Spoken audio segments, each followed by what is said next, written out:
السلام علیکم میرے دوستوں، کیسے ہیں آپ سب؟ جیسے کہ آپ سب جانتے ہیں کہ رمضان شروع ہونے والا ہے، تو میں نے سوچا اس پہ ایک ویڈیو بنا دی جائے۔ تو جی، رمضان شروع ہوتے ہی ہم سب جانتے ہیں کہ شیطان کو زنجیروں میں جکڑا جاتا ہے، آسمان کے دروازے مغفرت کے لیے کھول دیے جاتے ہیں۔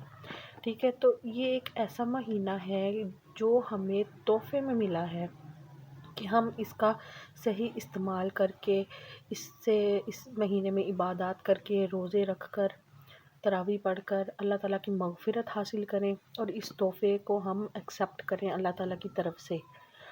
اب اس مہینے کی جو اہمیت کی بات ہے وہ ہم یہ کرتے ہیں کہ ماہ رمضان میں وہ خاص مغفرت والا مہینہ ہے کہ جو شخص اس کو پانے کے بعد بھی مغفرت سے محروم رہ جاتا ہے نا، یعنی کہ اللہ تعالیٰ نے اس شخص کو، ہمیں سب کو، مسلمانوں کو یہ تحفہ دیا ہے کہ روزے رکھ کر میری عبادات کر کے اس مہینے میں مغفرت جتنی چاہے قبول میں کر لوں گا، مانگ لو اور میں قبول کر لوں گا۔ اسی طرح اگر کوئی شخص جو روزے نہیں رکھتا یا اپنی کاہلی غافلی کی وجہ سے وہ اس مہینے کو پراپر جیسے استعمال کرنا چاہیے وہ نہیں کرتا، تو وہ شخص سب سے بدقسمت انسان ہے۔ اور ایک بات میں آپ کو بتاتی چلوں کہ جنت کے 8 دروازے ہیں، ان میں سے ایک کا نام ریان ہے جو صرف روزے داروں کے لیے کھلا ہوگا، یعنی کہ اس میں صرف روزے دار داخل ہو سکتے ہیں۔ ٹھیک ہے، تو رمضان کی اہمیت کا اندازہ ہم اس بات سے بھی لگا سکتے ہیں کہ اس ماہ کی تیاری جو ہے نبی پاک صلی اللہ علیہ وآلہ وسلم شعبان کے مہینے سے ہی شروع کر دیتے تھے۔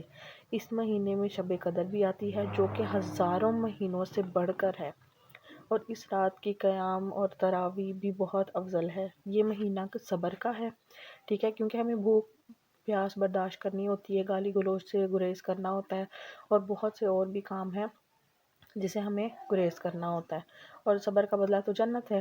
اب رمضان کے 3 عشرے بھی ہیں، جن لوگوں کو نہیں معلوم، یا جو بچے ابھی میری ویڈیو دیکھ رہے ہیں یا ٹین ایجرز دیکھ رہے ہیں، شاید ان کو نہ معلوم ہو، رمضان کے 3 عشرے ہوتے ہیں اور اس کی مخصوص دعائیں بھی ہوتی ہیں۔ پہلے عشرے کی دعا یہ آپ کے سامنے ہے، رب اغفر لی ورحم وانت خیر الراحمین۔ ٹھیک ہے، یہ پہلے عشرے کی دعا ہے، اور یہ ہے دعا دوسرے عشرے کی، استغفر اللہ ربی من کل ذنب واتوب الیہ۔ یہ ہماری دوسرے عشرے کی دعا ہے، یہ بہت آسان دعا ہے۔ اور یہ تیسرے عشرے کی دعا ہے، اللہم اجرنی من النار۔ یہ تیسرے عشرے کی دعا ہے، اور یہ کثرت سے پڑھنی چاہیے تیسرے عشرے میں۔ اب عشرہ ہوتا کیا ہے؟ عشرہ جو ہے وہ 10 دنوں کا 10 دنوں پہ محیط ہوتا ہے۔ اب عشرے 3 ہیں ہمارے، پہلا عشرہ ہے رحمت کا عشرہ، دوسرا عشرہ ہمارا ہے مغفرت کا عشرہ، تیسرا عشرہ ہے نجات کا۔ ٹھیک ہے، اب اس کی مخصوص دعائیں بھی اللہ تعالیٰ نے ہمیں دے دی ہیں، اور ہمیں جو ہے وہ روزہ رکھنے کا بھی کہہ دیا ہے، تراویح پڑھنے کا بھی کہہ دیا ہے۔ اب اس سارے عمل کے باوجود جو ہمیں سب کچھ دے دیا گیا ہے، ہم نے صرف اس پہ عمل کرنا ہے۔ اس سب کے باوجود اگر ہم اس کو نہیں کریں گے، ہم ان ساری چیزوں کو اپنی لائف سٹائل سے تھوڑا ہٹ کر اگر ہم اس مہینے میں پراپر عبادت کر لیں تو ہمیں جنت میں جانے سے کوئی نہیں روک سکتا۔ ٹھیک ہے، اور رمضان کی سب سے خاص بات یہ ہے کہ چاہے امیر ہو یا غریب سبھی روزے رکھتے ہیں۔ ٹھیک ہے، اور اس کے یہ بھی فائدہ ہے کہ جو امیر لوگ ہیں وہ اس مہینے میں اپنی زکوٰۃ عطیات غریبوں کو دیتے ہیں۔ اس طریقے سے اس مہینے میں سبھی خوش ہو جاتے ہیں، یعنی کہ امیر تو خوش ہوتے ہی ہوتے ہیں، ٹھیک ہے، کیونکہ عید بھی ہوتی ہے رمضان کے بعد، اور رمضان میں افطاری کروا کر اور باقی اور طریقوں سے بھی، لیکن غریبوں کا بھی بھلا ہو جاتا ہے کہ ان کو اچھا کھانا مل جاتا ہے، ان کو زکوٰۃ اور فطرانے کے پیسوں سے یا رقم سے جو بھی ہوتا ہے اس سے ان کی اچھی عید گزر جاتی ہے، ان کو کچھ خرچہ مل جاتا ہے، یا پھر ان کا ضروریات پوری کرنے میں مدد ہو جاتی ہیں۔ ٹھیک ہے، اور فطرانے سے بھی ان کا یہ ساری ہماری طرح خوشیوں میں شامل ہو سکتے ہیں، یعنی کہ امیر اور غریب کے لیے اللہ تعالیٰ نے اس مہینے کو ایک بنا دیا۔ ٹھیک ہے، کہ امیروں میں بھی کوئی فرق نہ رہے اس مہینے میں، اور غریبوں میں بھی کوئی فرق نہ رہے، یعنی کہ امیر اپنے پیسوں سے غریبوں کی مدد کریں۔ ٹھیک ہے، اور امیر وہ اس لیے کریں کہ وہ اللہ تعالیٰ کی رضا کے لیے ہے۔ ٹھیک ہے، اس طریقے سے غریب بھی خوش ہو جائیں گے اور امیر بھی خوش ہو جائیں گے۔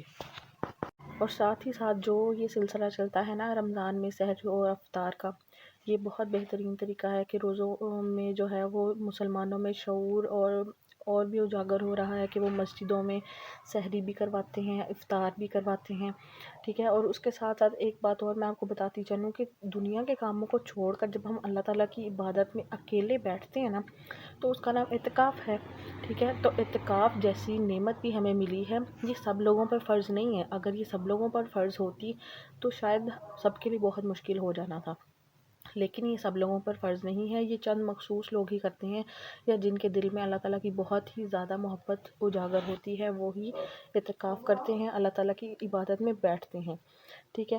اور جو چاہے وہ اعتکاف کر سکتا ہے، ٹھیک ہے۔ اور رمضان کی یادیں تو ہمارے پاس یہی ہیں کہ اس کی سحری مخصوص اوقات ہیں، اور رمضان آنے والا ہے، تو آپ سب سے یہی درخواست ہے کہ اس طریقوں کو، ان طریقوں کو جو میں نے آپ کو بتایا، ان سب کو ضرور اپنائیے گا، اور اپنے رمضان کے روزے ضرور رکھیے گا، اور عبادات میں بھی مشغول رہیے گا۔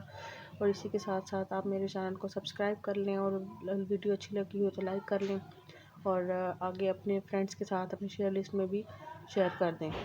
تھینک یو، اللہ حافظ۔